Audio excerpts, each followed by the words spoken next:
Hello, art classes.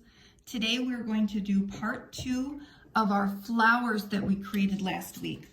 We created our flowers with markers and paper and a Sharpie or a permanent marker or a pen. Today you will need to make sure you put down another piece of paper under your project, or maybe some newspapers you want to cover your space so that we don't get anything wet. I also need you to check with mom or dad, grandma, an adult in the house before you complete the second part of this project, because we will be using a little bit of water. You'll need a cup with a little bit of water. You'll need a paintbrush, or if you don't have a paintbrush, you'll need some Q-tips. We can also paint with Q-tips. Again, please, before you start this project, check with mom or dad, an adult, to make sure that it's okay for you to do this and a safe place for you to do this. I also have a piece of paper towel that I'm going to use to clean off my brush. Let's get started. We are going to paint water on top of the marker that we did last week, and it's going to create almost a watercolor effect. So we want to blend those colors, and this is just marker. This is the marker that I did last week. And now today we are going to make the marker bleed or blend, and it will make beautiful watercolors. So I'm going to dip my brush in the water, get it nice and wet, tap it off a little bit, and you're going to press fairly hard on a color. I'm going to start with my stem. Now, as I'm painting today, it's okay if the paint gets a little bit outside of our lines. That actually makes it look kind of pretty. So we're going to go ahead and color that. I have a nice amount of water on my brush.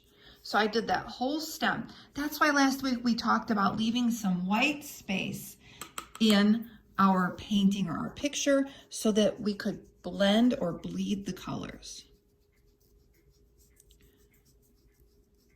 And make sure you're not rubbing too hard. We don't want to rub holes in our paper. I'm going to clean off my brush a little bit. Let's try doing a flower head. So I'm going to dip in my water.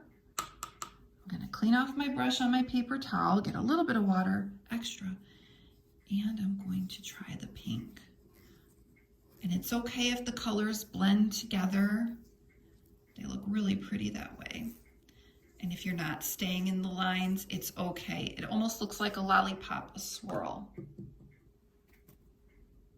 Now, if you don't have a paintbrush, let's try the Q-tip to see how that works. So you'll do the same thing. You'll dip the Q-tip in the water and you're going to rub, and that works just as well.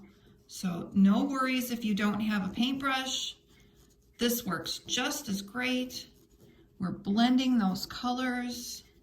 It's okay if you put a color on top of a color.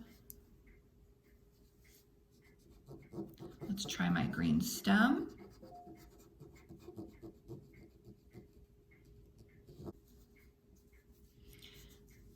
Try to notice how your colors are blending together if you're mixing colors.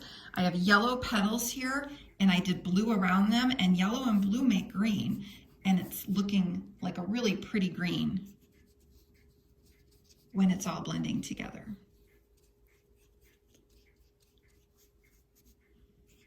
Boys and girls, make sure when you're doing this that your tablet or your device, whatever electronic device you're using, is put up and away. We don't want to get any water drops or get water on your device. So make sure that's put up on a different counter or away.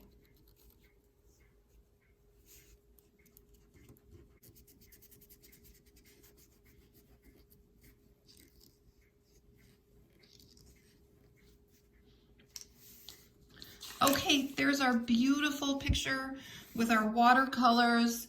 It looks like we used colored watercolor paint, and all we did was marker and paper.